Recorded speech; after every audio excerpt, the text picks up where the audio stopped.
Nain wa ila musannif hadil kitab wa makatib hadil kitab wa masyayikhihim wa ustadihim wa usulim wa furu'ihim wa jami'i masyayikhina wa ustadina wa usulim wa furu'ihim wa jami'i talamitana wa limanfaati wa barakati hadil kitab wa hadil ulum fi dunia wal akhirah. Al-Fatihah. A'udzubillahi minasyaitonir rajim. Bismillahirrahmanirrahim. Alhamdulillahirabbil alamin arrahmanir rahim maliki yaumiddin. Iyyaka na'budu wa iyyaka nasta'in ihdinas siratal mustaqim siratal ladzina an'amta 'alaihim ghairil maghdubi 'alaihim waladdallin. Bismillahirrahmanirrahim. Qala al-mu'allif rahimahullah wa nafa'ana wa nafa'ani bi ulumi fid dharain amin ya rabbal alamin. Masih meneruskan yaitu maksiat-maksiatnya lisan. Kemarin ghibah, terus apa tuh namanya namimah, adu-adu, terus apa tuh namanya provokatif baik kepada manusia maupun kepada hewan. Terus kemarin berbohong, terus sumpah palsu. Nah, terus sekarang wa alfatul qadhafi, dan juga melafatkan daripada menuduh tuduhan, melafatkan daripada tuduhan-tuduhan. Wa adapun alfatul qadhaf, artinya itu kita menuduh seseorang berbuat yang tidak baik. Nah, itu Pak Janis ya, itu termasuk maksiatnya mulut. Nah, itu. Wes pokoknya itu orang berbuat nak ini nak itu lalang taklah situ, itu maksudnya itu begitu. Ya siapa tahu walaupun menurut kita ya kan itu dia dosa atau salah, tapi kan kita nggak tahu kalau nanti sama Allah diampuni kan juga nggak paham. Wes pokoknya nggak jelas lah. Bagi mu'alif rahimahullah bahwa adapun alfatul qadhaf atau menuduh orang itu aramyu, salah satunya yaitu menuduh bisina dengan zina, bimakomi takbir takyiri, dengan kedudukan yaitu cacat, wa taubihi, dan menghina atau menyacati.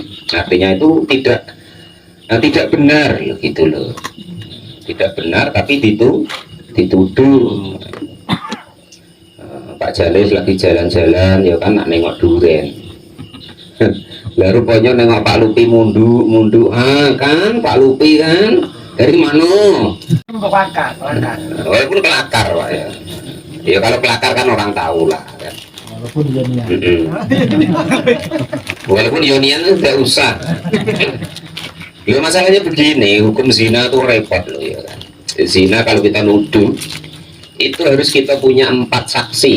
Nah, 4 saksi itu harus nampak nian matonya itu keluar masuknya itu. Nah, itu kalau tuduhan itu begitu. Kalau kita tidak punya saksi itu, wah sudah repot. Makanya di zaman Nabi itu zina itu hampir-hampir banyak sekali yang nggak jadi dihukum. Hampir-hampir nggak jadi dihukum. Adanya orang tuh kok bisa dihukum tuh karena sangking ibaratnya pengennya. Nah itu dikasih alasan terus banyak ibaratnya tuh dibuktikan dulu sama Nabi. Ditanya kemarin orang tuh kok ngaku zina nak minta rajam tuh bener nian poda waras poda. Nah tanya macam itu pula sama tetangga-tetangganya sama kawannya. Nah, seperti itu, sampai seperti itu Nabi, sampai kadang 2-3 kali yang orang itu minta nian baru ya, akhirnya dalam usul fikihnya apa? Jadi para ulama itu lebih baik kita itu salah menghukum daripada salah lebih baik salah menghukum daripada salah memaafkan. Lebih baik salah memaafkan daripada salah menghukum, terbalik ya. Kalau kita salah menghukum karena repot, kita betul-betul kita hukum ya kan, nah ternyata enggak begitu. Nah, tapi kalau salah memaafkan kan enggak apa-apa, yang harusnya dihukum tapi dimaafkan. Makanya kita jangan kecil hati kalau nengok di penghakiman itu Pak Janis ya. Wah itu korupsi begini kok dihukum begini, alah cuma harus biarin ya karena itu rumusnya begitu. Nah, dalam hukum itu begitu ya, lebih baik salah dalam memaafkan daripada salah dalam menghukum. Nah itu loh ya. Karena hukuman itu repot. Karena yang berhak hakim yang sesungguhnya itu hanyalah Allah Subhanahu wa Ta'ala. Lah hakim-hakim kita di dunia itu ya ada kelirunya, walaupun tepat pasalnya ini itu segala macam, cuman karena beliau itu tugas dari negara, memilah dan memilih yang akhirnya memutuskan karena tugas dari pemerintah, itu ya. Namun tetap entah macam mana ada kelirunya, ada salahnya, wong namanya manusia. Hakim yang sesungguhnya, yang maha tahu yang sesungguhnya itu yaitu Allah Subhanahu wa Ta'ala. Itu pun Allah tuh enak, sungguh sayang dengan umatnya. Dosa dosa terus dari kecil, besar ampun ya Allah, ampun ya Allah. Lah itu kadang ya diampuni. Enak kurang enak apa? Bertuhan sama Allah macam tuh kalau ada masih nak nyari Tuhan lainnya. Kalau mau ada rahimahullah. Macam itu ya lah, dinikmati hidup tuh atas pemberian Allah, rahmati Allah. Ya ini yaitu kita jangan biasa menuduh orang, harus husnudon. Ya husnudon. Andai kan kok bisa di husnudoni. Kalau mau alif rahimahullah kita Bang Irul, Pak Janis, Pak Lupi, ya kan, Pak Muklis. Lah husnudon dengan makhluk ini sulit sekali lah. Betapa kita nak husnudon berbaik sangka sama Allah, ya lucu. Ya, tidak mungkin kita latihan husnudon kepada makhluk tidak bisa. Kok nak husnudon sama Allah Subhanahu wa Ta'ala. Kadang kita tuh menganiaya diri kita sendiri. Sok-sok baik, sok-sok bener, ya kan. Terus pokoknya nggak usah sok-sok yang seperti sok-sokan itu nggak usah. Bidang apa wahai? Apalagi kok bidang agama ya nggak usah. Nggak tahu ngomong nggak tahu, tahu ngomong tahu, bisa ngomong bisa, nggak bisa ngomong nggak bisa. Kalau mu'alif rahimahullah. Bahwa adapun al-qadhaf atau menuduh itu minal kabairi, termasuk golongan dosa-dosa besar. Orang kalau menuduh yang akhirnya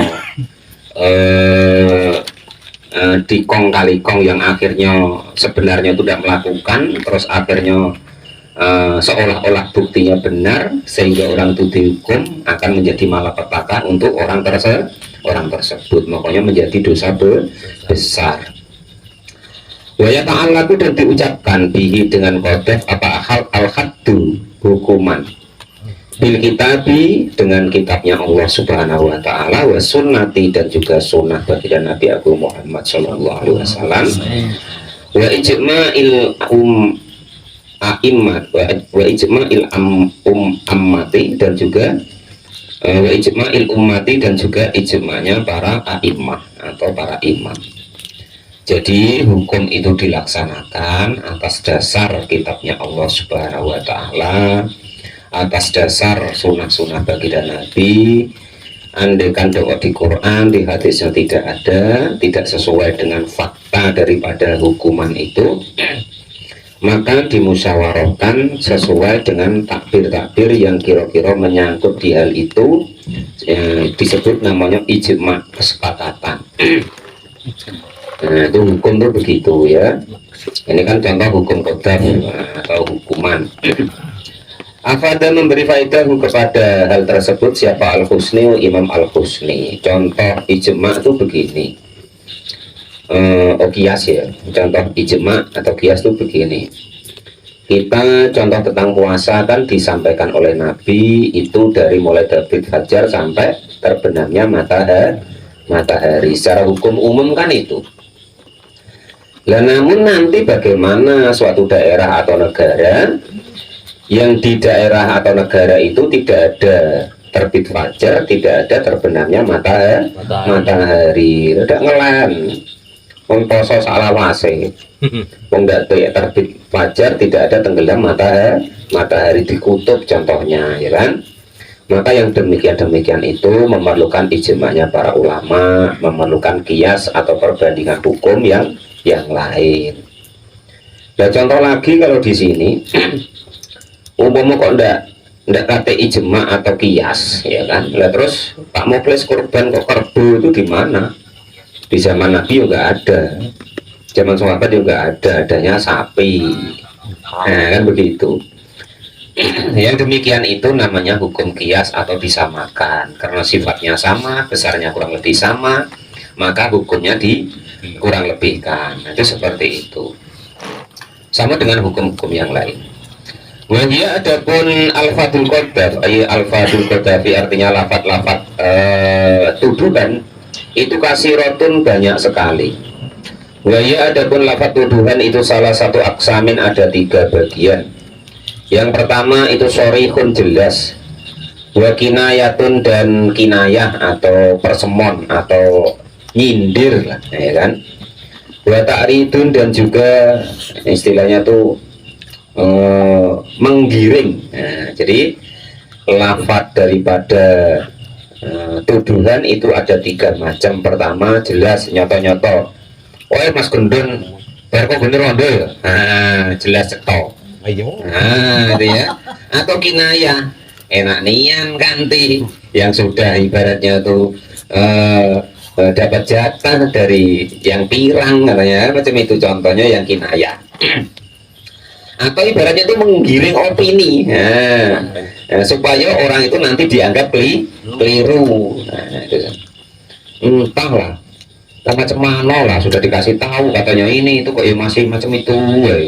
Benar betul lah kira-kira macam itu, keliru kan? Padahal kan keliru. Nah, seperti itu, menggiring opini supaya orang itu dianggap salah. Itu namanya takrid.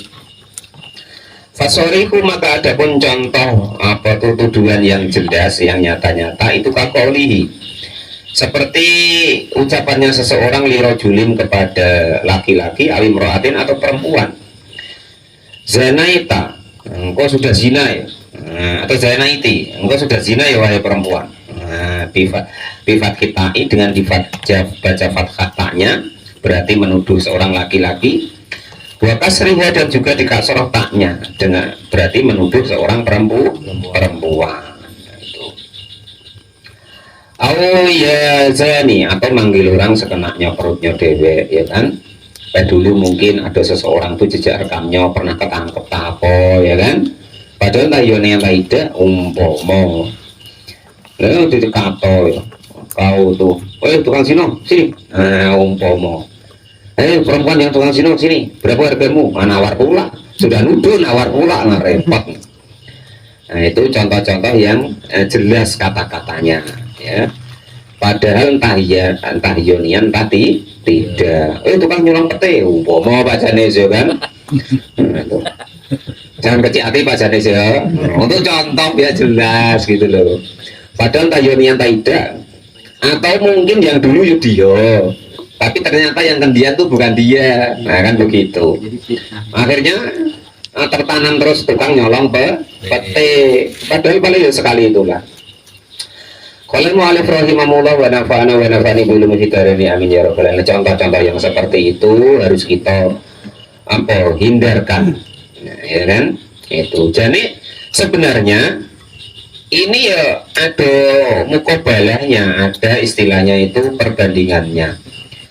Kalau kita menjaga hati, ya kan, dalam ilmu tasawufnya itu ya tidak boleh seperti itu, kita nuduh-nuduh orang, bersuudon sama orang. Tapi dalam syariatnya nanti ya nggak baik. Kalau kok yang seperti itu tidak diapakan, akhirnya seolah-olah zina itu nanti itu nggak apa-apa. Nah, jadi ada 2 versi ya.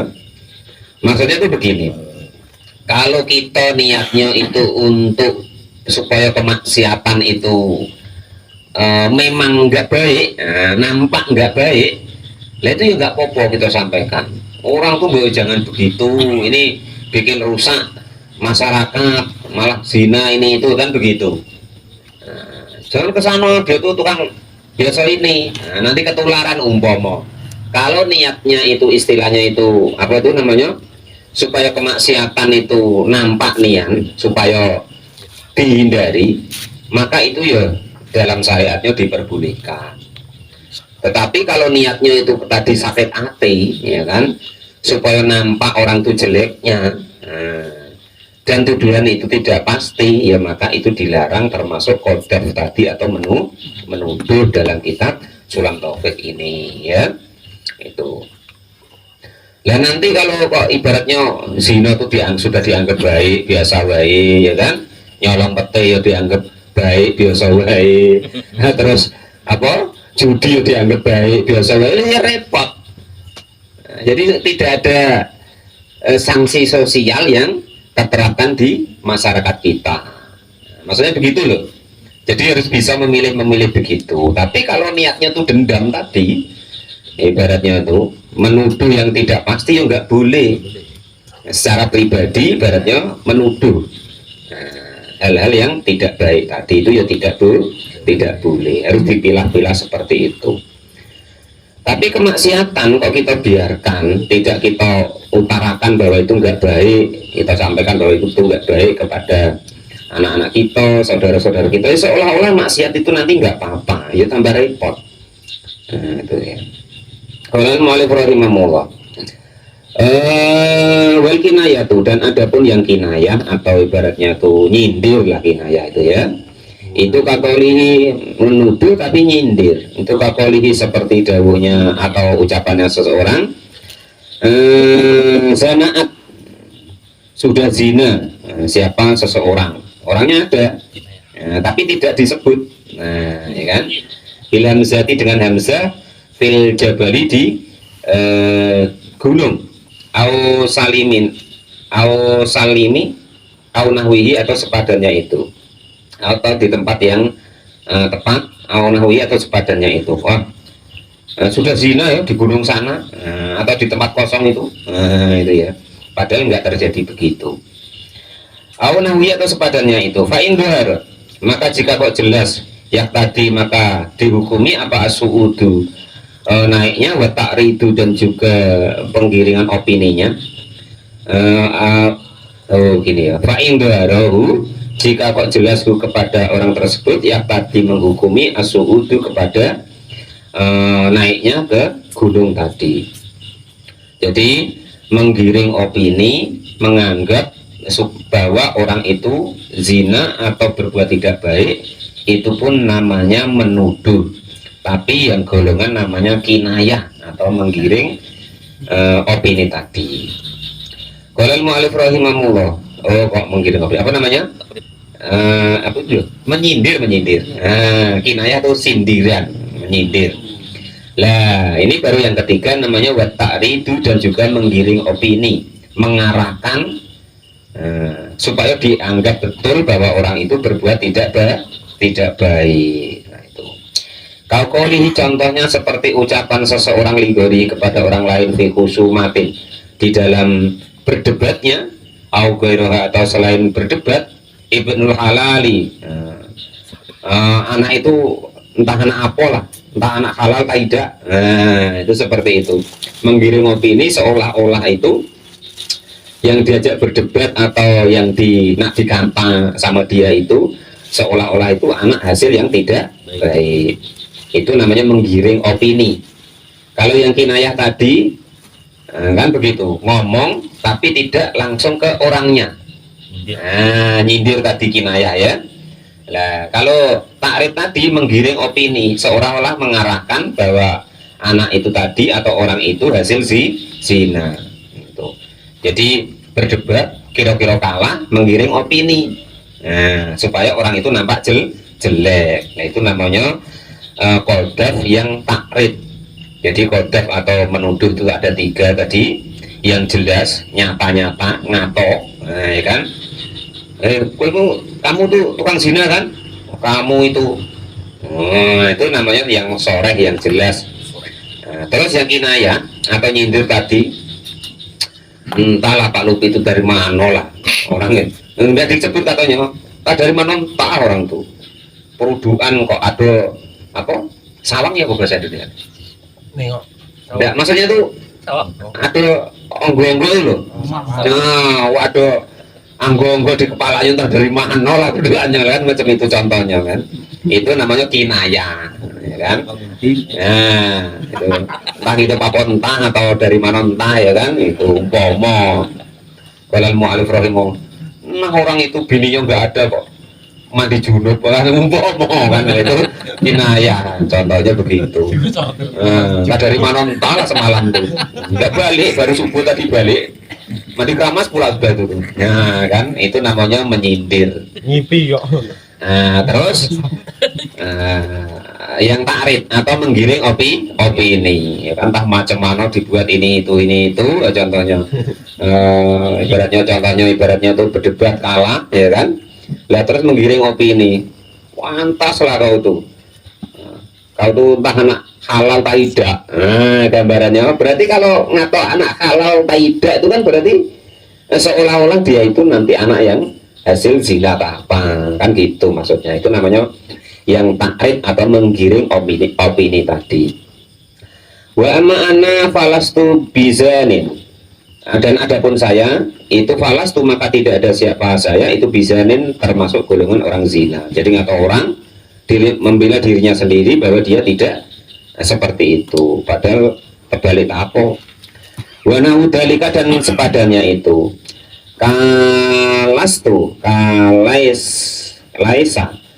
kalaisat seperti kata-kata tidak ada siapa umi ibu saya itu bizinatin termasuk golongan orang zina. Itu golongan-golongan yang kata-kata menggiring opini seperti itu ya termasuk menuduh, termasuk nanti keliru atau termasuk salah atau termasuk maksiatnya mulut.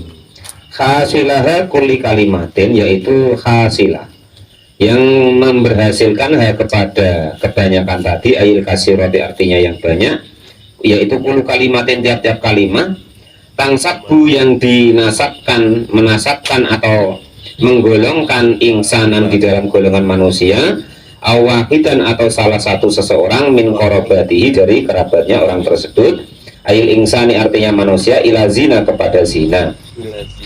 Faya maka adapun orang yang sedemikian itu kodabun termasuk menuduh liman bagi seseorang nusibah yang digolongkan atau dinasabkan zina dengan azina dengan zina ilahi kepada orang tersebut. Amma sorifan amma adapun kodaf sorifan dalam keadaan sore itu mutlak ausawaun biniatin baik niat aula atau tidak.